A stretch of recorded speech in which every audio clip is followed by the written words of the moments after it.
हाँ तो दोस्तों नमस्कार। हमने इसके पहली वीडियो में पढ़ा था कि परमाणु की जो संरचना होती है, मतलब इज लाइक कि अगर आपका परमाणु है तो परमाणु के अंदर तीन चीज़ पाए जाएंगे। एक इलेक्ट्रॉन जिसे हम ई से, एक न्यूट्रॉन जिसे छोटा आयन, और एक प्रोटॉन, ठीक है, जिसे पी से प्रदर्शित करते हैं, ठीक है। और यह तीनों चीज़ इस परमाणु के अंदर व्यवस्थित रहते हैं, ठीक ना। और इसके बारे में हम और थोड़ा सा अध्ययन कर लेते हैं जो पहले पढ़ाए थे कि इलेक्ट्रॉन का जो पावर होता है माइनस में होता है, ठीक ना। और प्रोटॉन का जो पावर होता है प्लस में होता है, ठीक है। और न्यूट्रॉन का जो पावर होता है वो बिना पावर का होता है, ना उसके पास प्लस होता है ना ही माइनस होता है। तो यह चीज़ आप अपने दिमाग में रख लीजिए, electron minus, proton plus, neutron बिना आवेश का होता है।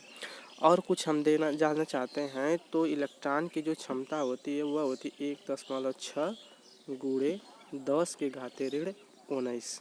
वैल्यू वही रहता है इसका, प्रोटॉन का। तो प्रोटॉन में जो वैल्यू होता है वो इस कदर का होता है, +1.6 गुणे 10 घाते ऋण 19। बस फ़र्क इतना है कि यह आपका माइनस में होगा और यह प्लस में होगा, दोनों में यही अंतर होता है। और इसका कोई वैल्यू नहीं होता है क्योंकि इसका कोई आवेश ही नहीं रहता है, ठीक है, इसका कोई चार्ज ही नहीं होता है, ठीक है। तो अब हम चलते हैं इस वीडियो के अंदर, और इसमें पता है आपको क्या दिया गया है। इसमें तो यहाँ पर बताया गया था पिछली वीडियो में कि इलेक्ट्रॉन प्रोटॉन न्यूट्रॉन इसी में रहते हैं, ठीक है। अब कैसे कैसे रहते हैं इसको बताने के लिए कई वैज्ञानिकों ने अपना अलग अलग विचार दिया, और वो दोनों मतलब अलग अलग विचार सबका अलग अलग था। तो सबके अलग अलग विचारों को हम देखेंगे, समझेंगे। क्यों समझेंगे? क्योंकि यह बहुत ज़रूरी है, क्योंकि हर वैज्ञानिक का विचार समझना ज़रूरी है। और हर एग्ज़ाम में भी पूछता है कि किस वैज्ञानिक ने कौन सा मत दिया था, ठीक है। तो चलिए हम स्टार्ट करते हैं इस वीडियो को। तो यहाँ आपको पहली स्लाइड मिलेगी देखने के लिए, यह है परमाणु मॉडल, मतलब वही विचार किस वैज्ञानिक ने कौन सा अपना मॉडल दिया था परमाणु के ऊपर। तो उसमें हम देखेंगे कि पहला है उप परमाणविक कणों जैसे इलेक्ट्रॉन प्रोटॉन और न्यूट्रॉन की खोज के बाद उपरांत, मतलब बाद परमाणु के विभिन्न मॉडल दिए गए, मतलब अलग अलग वैज्ञानिकों ने अपना अलग अलग मॉडल दिया। कौन सा? थॉमसन का परमाणु मॉडल, रदरफोर्ड का परमाणु मॉडल और बोर का परमाणु मॉडल। ये तीनों वैज्ञानिकों ने परमाणु के बारे में बहुत विशेष मॉडल प्रस्तुत किए। हम प्रत्येक के बारे में बहुत ध्यान से पढ़ेंगे, और हाँ ध्यान रखिएगा यह एग्ज़ाम में पक्का है कि आएगा ही आएगा, क्योंकि इस लेसन से कुछ हिस्से ज़रूर आपके एग्ज़ाम में आएंगे। तो अब हम स्टार्ट करते हैं पहली स्लाइड में थॉमसन का परमाणु मॉडल। और यहाँ पर हम पहले समझ लेते हैं कि आखिर थॉमसन ने क्या दिया था, परमाणु के बारे में कौन सा विचार दिया था, यह बात समझते हैं। हाँ थोड़ा सा इतना आप केयर कीजिएगा कि किस वैज्ञानिक ने क्या दिया था। यहाँ पर है थॉमसन के इस परमाणु मॉडल को कटा तरबूज मॉडल भी कहते हैं। तो पहला क्वेश्चन बन सकता है किस वैज्ञानिक के मॉडल को हम कटा तरबूज का मॉडल कहते हैं, तो वह है आपका थॉमसन, ठीक है। थॉमसन वैज्ञानिक के मतलब मॉडल को हम कटा तरबूज का मॉडल कहते हैं। क्यों कहते हैं ये भी देखेंगे। थॉमसन के इस मॉडल में परमाणु, ठीक है, इस मॉडल में क्या होता है, परमाणु में धन आवेश तरबूज के खाने वाले लाल भाग की तरह बिखरा है। अब इसको समझ लेते हैं। क्या होता है, अगर एक तरबूज है, ठीक है, तरबूज में धन आयन कितना हमने बताया था, इलेक्ट्रॉन प्रोटॉन और न्यूट्रॉन, मतलब धन आयन किसका होता है, प्रोटॉन का होता है, ठीक है। जब प्रोटॉन का होता है तो प्रोटॉन धन आयन हुआ। तो मतलब इस मतलब मॉडल में आपका जो धन आवेश है, तरबूज का जो लाल हिस्सा होता है, ठीक ना, इस लाल हिस्से में होता है, ठीक ना। इतना बात समझ लीजिए कि जो धन आयन होता है तरबूज के लाल हिस्से में होता है, और किस तरह होता है, गोले में तरबूज के बीज जैसे धसे रहते हैं। मतलब उन्होंने बताया कि अगर कोई भी धन आयन है तो जैसे तरबूज में बीज होता है ना चारों तरफ फैला हुआ, वैसे ही धसा रहता है, ठीक ना। मतलब इन्होंने ये बताया कि अगर कोई परमाणु है तो इसमें जो प्लस होते हैं ना चारों तरफ क्या होते हैं, फैले रहते हैं इधर उधर, जैसे तरबूज में बीज होता है। इसी वजह से इनको हम कटा तरबूज का मॉडल कहते हैं, ठीक है। तो ये वाली बात है। और यहाँ पर बता रहा है एक चीज़ कि हालांकि इस मॉडल में परमाणु के आवेश रहित अभिलक्षण की विवेचना की, पर कुछ वैज्ञानिकों को यह मॉडल समझ में नहीं आया। ठीक है, कुछ वैज्ञानिकों ने इनके मॉडल को थोड़ा सा क्या किया, समझने से इनकार कर दिया कि मतलब यह मॉडल कुछ गलत है। मतलब हमें ये चीज़ से नहीं लेना देना है, हमें यह चीज़ लेना देना है कि थॉमसन ने कौन सा परमाणु मॉडल दिया, यह बात आप ध्यान में रखिएगा।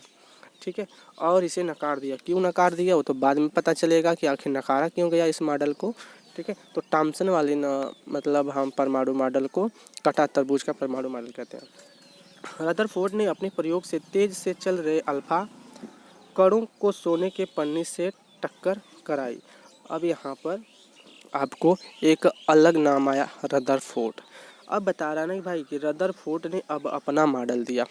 ठीक है, पहले तो थॉमसन था तरबूज वाला नियम, अब यहाँ रदरफोर्ड का है कि मतलब एक प्लस कण, अल्फा कण क्या होता है। ठीक है, प्लस कणों को सोने की पट्टी से टकराई। ठीक है, अब सोने की चादर रख दिया पहले, एक पतली सी लेयर, मतलब एक पन्नी, सोने की पन्नी। उस पन्नी पर क्या किया उन्होंने, अल्फा कण को टकराया। क्यों टकराया, क्योंकि सोना भी एक परमाणु से ही मिलकर बना होता है। ठीक है, और एक चीज़ आपको बता दें कि पूरी पृथ्वी पर सबसे पतली धातु की चादर केवल सोने की बनाई जा सकती है। ठीक ना,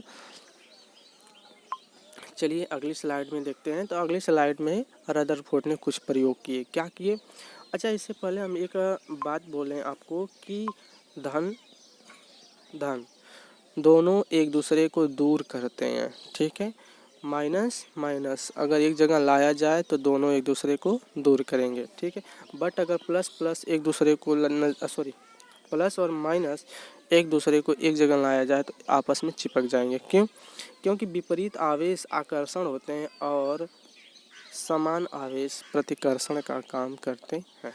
ठीक है, तो यहाँ पर है रदरफोर्ड का प्रयोग।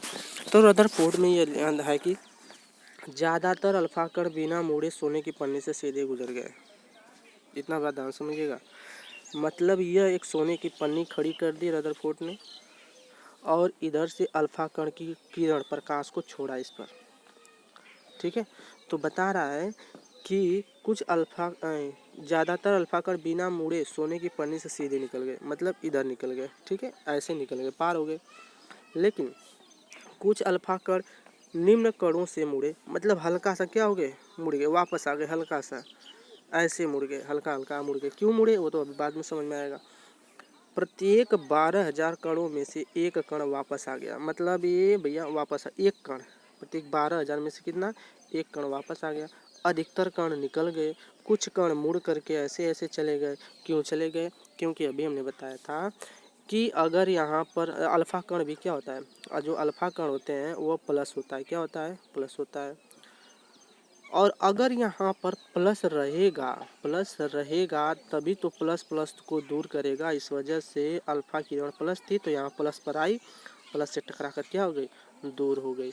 तो यह चीज़ हमें ध्यान से समझना था कि अल्फा कण क्यों वापस आ गया, क्योंकि जहाँ पर ये टकरा रही थी किरण वहाँ पर प्लस कण था, लेकिन इस जगह पर क्या थे, कोई अल्फा कण नहीं थे। ठीक ना, और यहाँ पर देखेंगे कि अपने प्रयोग के परिणाम के आधार पर रदरफोर्ड ने निम्न निष्कर्ष निकाले और कुछ महत्वपूर्ण टॉपिक बताए इन्होंने परमाणु के बारे में। क्या बताई कि परमाणु के भीतर का अधिकतर भाग खाली है। क्या है, खाली है। क्यों भाग खाली है, क्योंकि अभी हमने बताया कि कुछ अधिकतर इससे क्या हो गए, पार हो गए, तभी तो खाली थे। क्योंकि अधिकतर अल्फा कण बिना सोने की पन्नी से टकराए बाहर निकल जाते हैं। ठीक है, और परमाणु के बीच एक धन आवेश का गोला जिसे हम नाभिक कहते हैं। मतलब भैया अगर ये परमाणु होता है ना तो बीच में क्या होता है, प्लस, क्या होता है, प्लस। इसी प्लस को हम इसी नाभिक, इसे हम नाभिक बोलते हैं। और नाभिक के अंदर दो चीज़, मतलब एक चीज़ होती है प्लस, क्या होती है, प्लस।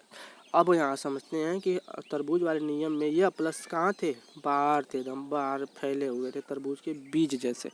बट यहाँ पर ऐसा कुछ नहीं है, यहाँ पर बता रहा है कि जो भी प्लस है केवल एक जगह, वो भी सेंटर के अंदर है। ठीक है, इन्होंने सिद्ध कर दिया।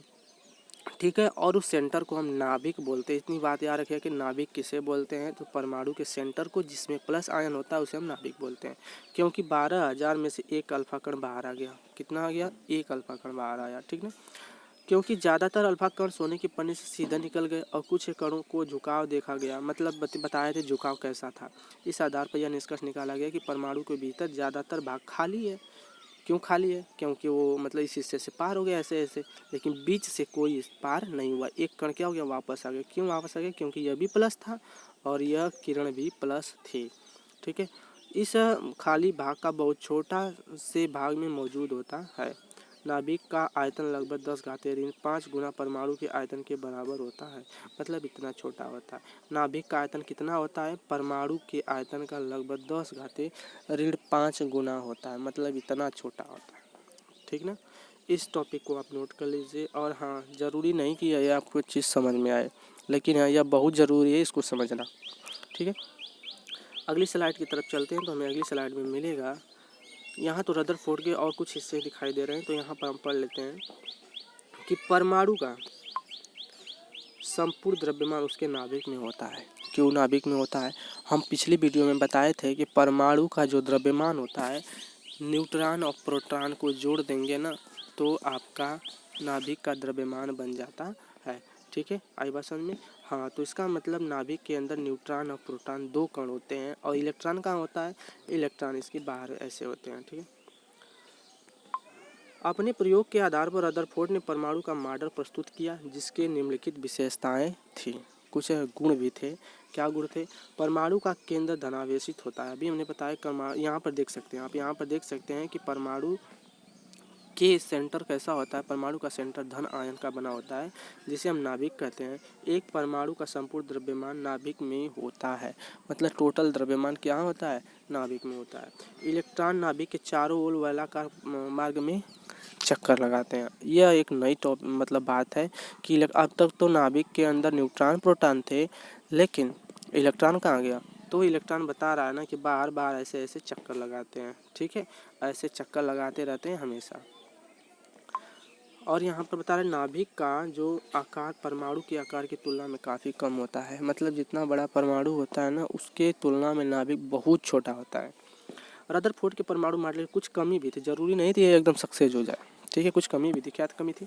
रदरफोर्ड के अनुसार इलेक्ट्रॉन नाभिक चारों ओर गोलाकार मार्ग में चक्कर लगाते हैं। वो बात तो सत्य थी कि इलेक्ट्रॉन वैसे ऐसे चक्कर लगा रहे थे, किंतु आवेशित होने के कारण एक कण अपनी ऊर्जा नियंत्रक होते रहेंगे। भाई, कोई अगर चक्कर लगाएगा तो ऊर्जा खत्म होगी कि नहीं खत्म होगी?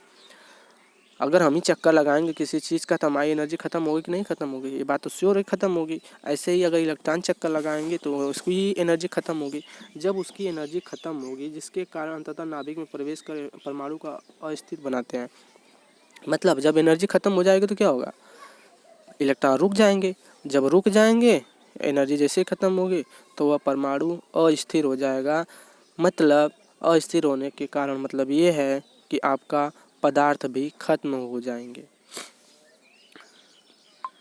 यह रदरफोर्ड मॉडल परमाणु की सबसे बड़ी कमी थी। यह सबसे बड़ी कमी थी। क्या इन्होंने एक गलती कर दी थी बताने में कि इलेक्ट्रॉन जो चक्कर लगाते हैं, इसका कारण क्या होता है? इन्होंने बताया सही कि चक्कर लगाते हैं, लेकिन ये नहीं बताया कि किस सिद्धांत पे चक्कर लगाते हैं। बस यही गलती थी उनकी, जिसमें रदरफोर्ड समझा नहीं पाया। मतलब यही गलती सभी वैज्ञानिकों ने पूछा कि अगर इलेक्ट्रॉन चक्कर लगाते हैं, भाई वो बात तो ठीक है, लेकिन क्यों चक्कर लगाते हैं? अगर चक्कर लगाएंगे तो एनर्जी लॉस होगी। जब एनर्जी लॉस होगी तो परमाणु का अस्तित्व भी क्या हो जाएगा? खत्म हो जाएगा। अगर परमाणु खत्म तो पदार्थ खत्म। मतलब ठोस द्रव गैस सब खत्म। मतलब पृथ्वी पर कुछ बचेगा ही नहीं।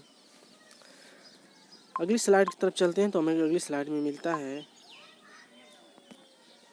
Thanks to visit. ठीक है, मतलब यहाँ तक देखने के लिए धन्यवाद। और अगली वीडियो में हम और जो परमाणु मॉडल बचे हों किस वैज्ञानिक का, उसको लाएंगे। ठीक है, तो इस वीडियो को एक बार फिर रिवाइज करके देख लीजिएगा, आपको सारी डिटेल्स पता चल जाएगी। ठीक है, धन्यवाद।